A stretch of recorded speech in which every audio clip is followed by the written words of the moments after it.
बच्चों अब हम देखने जा रहे हैं कैथोड रेज और एनोड रेज में जो पार्टिकल्स हैं उनमें क्या डिफरेंस होता है। कुछ बातें हैं, ध्यान से आप सुन लीजिए, समझ लीजिए, बहुत सरल बात है। मैंने आपको कैथोड रेज और एनोड रेज दोनों का एक्सपेरिमेंट एक साथ बताया ताकि मैं आपको उसका कंपेयर कर पाऊँ कि दोनों में अंतर क्या था। कैथोड रेज में क्या था कि सॉलिड एनोड और कैथोड था कैथोड रेज एक्सपेरिमेंट में, और एनोड रेज एक्सपेरिमेंट में परफोरेटेड कैथोड लिया गया था। ठीक है, कैथोड रेज एक्सपेरिमेंट में इलेक्ट्रॉन की डिस्कवरी हुई जिसको जे थॉमसन ने किया, और एनोड रेज एक्सपेरिमेंट जो है वो गोल्डस्टीन ने किया था और वो प्रोटॉन की डिस्कवरी उसमें हुई थी। ठीक है, तो कैथोड रेज में इलेक्ट्रॉन और एनोड रेज में प्रोटॉन। अब हम लोग देख रहे हैं कि कैथोड रेज और एनोड रेज में प्रॉपर्टीज में क्या डिफरेंस है, क्या सिमिलैरिटी है। देखिए, कैथोड रेज और एनोड रेज दोनों की एक खासियत है कि दोनों स्ट्रेट लाइन में ट्रेवल करती हैं। ये कैसे पता चला? कैथोड रेज और एनोड रेज दोनों स्ट्रेट लाइन में ट्रेवल करती हैं। इसको पता करने के लिए क्या किए गए, जो कैथोड और एनोड रेज है उनके पाथ में जब कोई ऑब्जेक्ट रखा जाता है तो उसकी शेडो बनती है उसके पीछे में। ठीक, अब यहां पर कोई ऑब्जेक्ट रखा हुआ है और मैं कैथोड रेज या एनोड रेज हूं। अगर मैं सीधे चलूंगा तभी तो मेरे सामने रखी हुई चीजों से मैं टकराऊंगा। अगर मैं टेढ़ा मेढ़ा चढ़ूंगा तो क्या मेरे सामने रखी हुई चीजों से टकराऊंगा? नहीं टकराऊंगा, टकराने की संभावना कम हो जाएगी। तो कैथोड रेज और एनोड रेज के सामने में जब कोई ऑब्जेक्ट रखा जाता है तो उस ऑब्जेक्ट से लाइट टकराती है और उसकी परछाई वहां पीछे शेडो बन जाती है। तो कैथोड रेज और एनोड रेज के सामने में रखी हुई ऑब्जेक्ट की शेडो बनना हमको यह बताता है कि जरूर कैथोड रेज और एनोड रेज स्ट्रेट लाइन में ट्रेवल करते हैं। ये दोनों की सिमिलर प्रॉपर्टी होगी। दूसरी बात, विंड मिल जो है, विंड मिल विंड एनर्जी से रोटेट होती है। वैसे यदि कैथोड और एनोड रेज के सामने में यदि कोई लाइट वेट वाला पैडल रख दिया जाए तो वो रोटेट होने लगता है।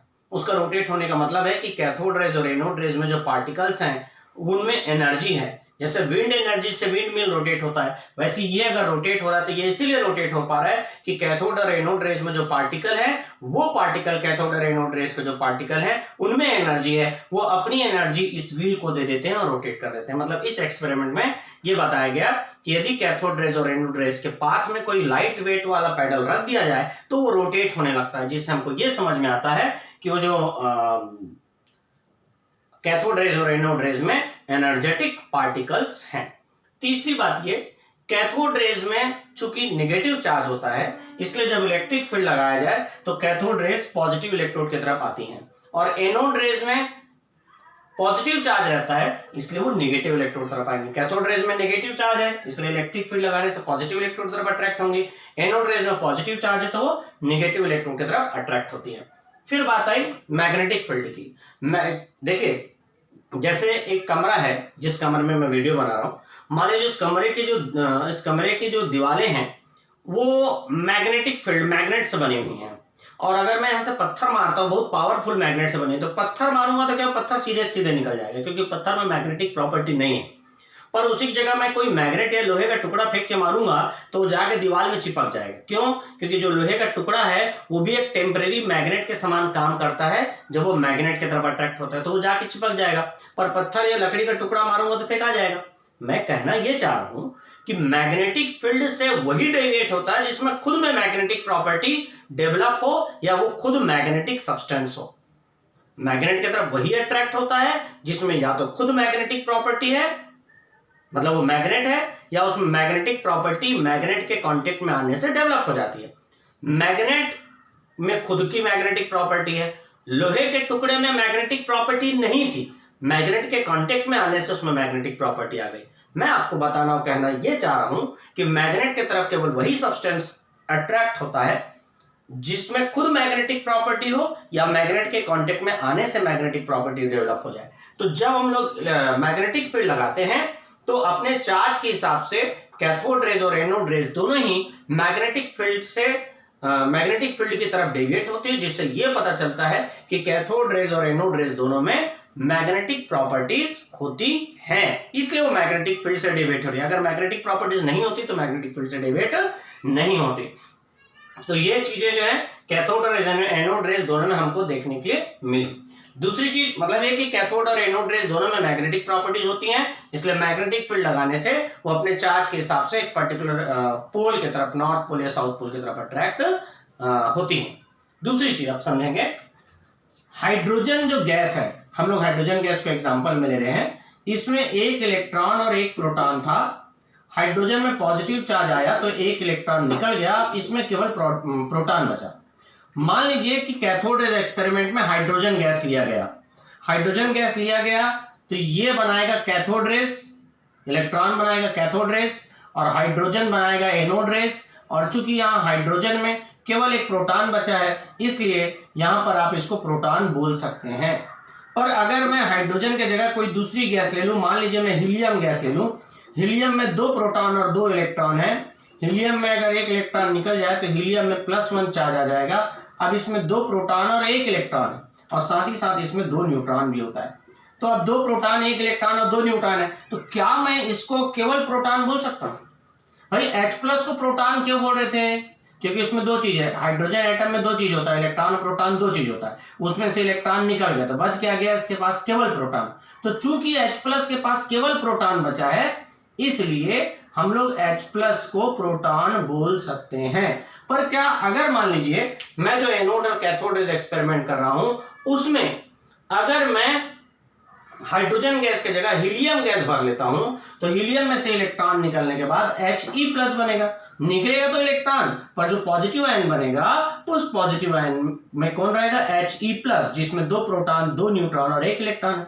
हीलियम एटम में 2 प्रोटॉन 2 इलेक्ट्रॉन और 2 न्यूट्रॉन थे, एक इलेक्ट्रॉन निकल गया तो 2 प्रोटॉन 2 न्यूट्रॉन और 1 इलेक्ट्रॉन बचा। तो क्या इस पूरे को मैं केवल प्रोटॉन बोल सकता हूं? नहीं बोल सकता। H+ को प्रोटॉन क्यों बोल दिया? क्योंकि उसमें केवल प्रोटॉन बचा था। पर He+ को मैं प्रोटॉन नहीं बोल सकता। 2 इंपॉर्टेंट चीजें सुन लीजिए।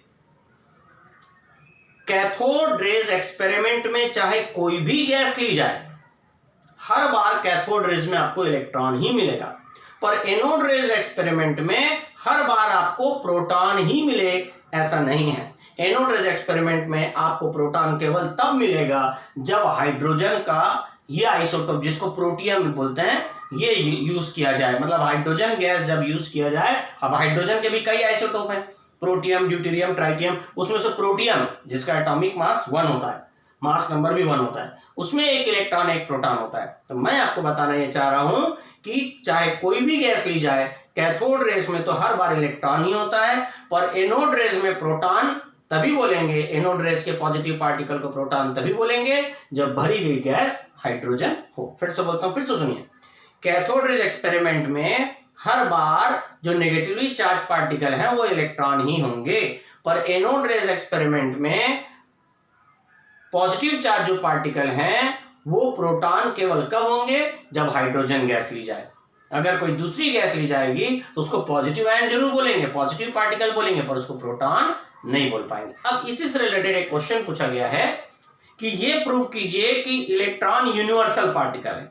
तो उसका यही आंसर है कि किसी भी गैस को लेके जब कैथोड रेज एक्सपेरिमेंट किया जाता है तो हर बार कैथोड रेज में जो नेगेटिवली चार्ज पार्टिकल मिलते हैं वो इलेक्ट्रॉन ही मिलते हैं। अगर सब चीज में इलेक्ट्रॉन है तभी तो हर गैस में इलेक्ट्रॉन मिल रहा है। इससे प्रूव होता है कि इलेक्ट्रॉन यूनिवर्सल पार्टिकल है। फिर से बोलता हूं, फिर से सुनिए। क्वेश्चन था प्रूव कीजिए कि इलेक्ट्रॉन एक यूनिवर्सल पार्टिकल है। उसको प्रूव करने के लिए हम लोग क्या बोले कि कैथोड रेज एक्सपेरिमेंट में किसी भी गैस को आप भरिए हर बार आपको कैथोड रेज में इलेक्ट्रॉन ही मिलेगा। इससे ये समझ में आता है कि इलेक्ट्रॉन क्या है, यूनिवर्सल पार्टिकल है। ठीक है, इलेक्ट्रॉन क्या है, यूनिवर्सल पार्टिकल है। अब उसके बाद दूसरी चीज समझिए। जैसे मान लीजिए की बात है, ये तो मैं आपको ऐसी प्रॉपर्टीज बता दिया, मतलब कैथोड रेज में हर बार जो नेगेटिवली चार्ज पार्टिकल इलेक्ट्रॉन रहेगा, एनोड रेज में हर बार पॉजिटिवली चार्ज पार्टिकल प्रोटॉन रहे जरूरी नहीं है, वो प्रोटॉन के अलावा कोई दूसरा पार्टिकल भी हो सकता है। ठीक है, अब आगे की जो प्रॉपर्टीज है वो मैं आपको नेक्स्ट वीडियो में बताता हूं। इसमें बहुत सारी प्रॉपर्टीज जो है वो सिमिलर है, कुछ डिफरेंट भी है, वो दोनों को कंपेयर करते हैं हम लोग पढ़ते हैं नेक्स्ट वीडियो में। फिर इसी के जो टॉपिक्स है शुरू से फिर मैं यही वाले जो अभी मैं आपको जो टॉपिक्स बताया इसको फिर मैं आगे की वीडियो में रिपीट करता हूँ।